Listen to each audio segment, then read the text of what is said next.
Assalamualaikum warahmatullahi wabarakatuh. Selamat pagi pemirsa. Jumpa lagi dalam acara Sentuhan Kolbu Hasanah, menyentuh hati dengan siraman yang sejuk. Selama 30 menit ke depan, saya Zaskia Demeka akan menemani Anda dengan beragam informasi yang insya Allah dapat bermanfaat untuk kita semua. Tak berlebihan kiranya bila Rasulullah mengajarkan kepada kita untuk menuntut ilmu hingga ke negeri Cina. Sebagai pemilik salah satu kebudayaan tertua di dunia, negeri ini menyimpan banyak rahasia ilmu pengetahuan. Salah satunya adalah seni bela diri kungfu. Ilmu bela diri ini secara tidak langsung telah menjadi duta budaya Cina. Tahukah Anda, ilmu bela diri kungfu ternyata ada juga yang Islami loh. Ketika Islam turut menyebar ke Asia Timur, para dai di daerah selatan Cina mengembangkan ilmu bela diri yang Islami. Mereka menamakannya Tifan Pokan. Tifan Pokan berarti pukulan tangan bangsawan. Dinamakan demikian karena gerakan-gerakannya yang halus sehingga lebih banyak digunakan oleh para bangsawan. Gerakannya masih memiliki persamaan dengan gerakan kungfu Shaolin. Jadi jurus-jurus Tifan Pokan itu kalau kita lihat itu adalah kumpulan berbagai macam sumbangan dari kaum muslimin yang berada di sekitar dataran Salyuk di Rusia, kemudian juga sampai dataran Cina. Nah, suku-suku muslim itu mereka menyumbangkan bela diri masing-masing, kemudian terkumpullah di kota Turfan itu. Nah, jadilah sekarang itu yang namanya Tifan Pokan. Ya, kalau kita melihat sejarahnya, Shaolin itu juga salah satu penyumbang di dalam Tifan itu. Karena ketika orang-orang Buddha yang beralih agamanya menjadi agama Islam, mereka menyumbangkan bela diri Shaolin itu. Nah, kalau lihat beda gerakannya, saya pikir gerakannya hampir sama. Cuma yang membedakannya kalau di Tifan itu dalam segi metodologi pelatihan yang mungkin akan membedakannya. Kalau kita melatih Tifan itu betul-betul kita merunut kepada sistem struktur tubuh manusia. Sehingga kita mengarahkan setiap pelatihan itu tidak mengarah kepada satu bentuk yang dapat mencacatkan ataupun merusak tubuh manusia tersebut. Keistimewaan Tifan Pokan adalah bela diri ini juga digunakan untuk menyampaikan ajaran agama Islam. Para dai menyisipkan ajaran tauhid di sela-sela pengajarannya.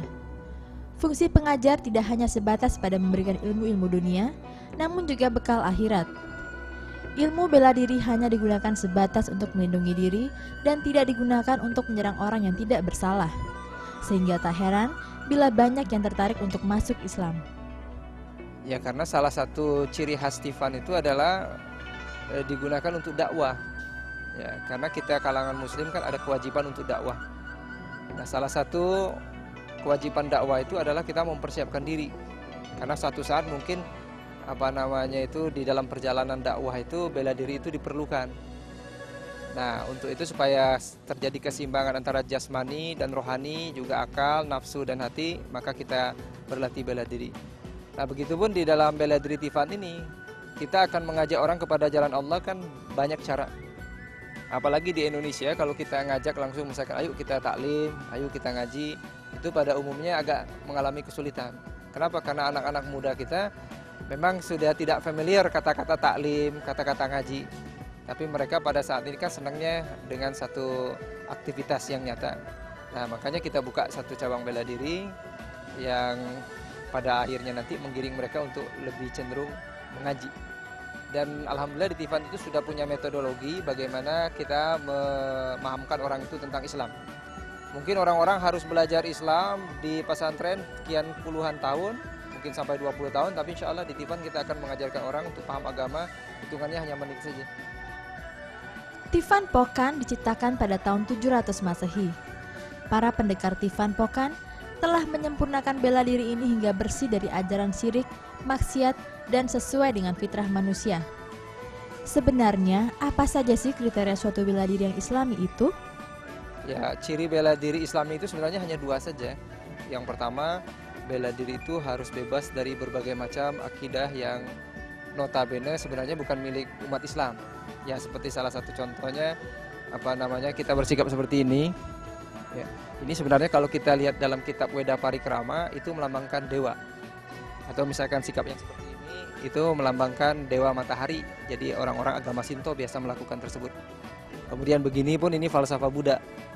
Nah, ciri bela diri yang Islami itu yang pertama itu harus terbebas dari akidah-akidah ataupun ajaran-ajaran agama lain. Kemudian yang kedua, bela diri itu disebut Islami kalau dia tidak merusak. Karena banyak juga kita melihat orang yang mengaku bela dirinya Islami tapi justru yang belati itu akhirnya cacat di hari tuanya. Nah, ini bela diri seperti ini tidak Islami. Nah, insya Allah di Tifan ini dua kaidah itu sudah kita aplikasikan. Bela diri ini juga mengenal beberapa tingkatan keahlian. Berbeda dengan bela diri lainnya, di dalam Tifan Pokan untuk menguasai tingkatan yang lebih tinggi, seseorang haruslah memiliki keseimbangan antara ilmu bela diri dengan ilmu agamanya. Hal ini untuk mencegah mereka untuk melakukan tindakan-tindakan anarkis yang merugikan banyak orang. Cuman saya dapat rasakan Tifan itu membuat percaya diri karena didorong dengan ilmu agamanya.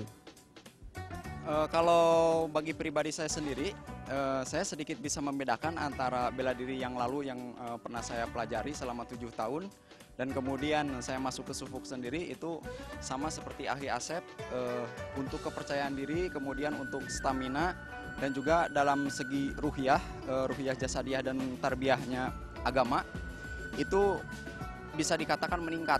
Kenapa saya katakan tadi agamanya meningkat? Karena di Sufuk itu sesuai dengan kenaikan tingkat atau kenaikan bab atau berubahnya sabuk disesuaikan dengan tingkatan agamanya.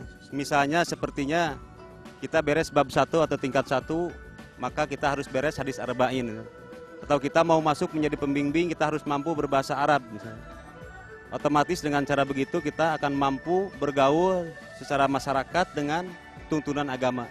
Kalau kita habis beres latihan, kita biasa itu berkumpul bersama pembimbing dan kemudian pembimbing itu biasa memberikan satu materi tentang ilmu agama.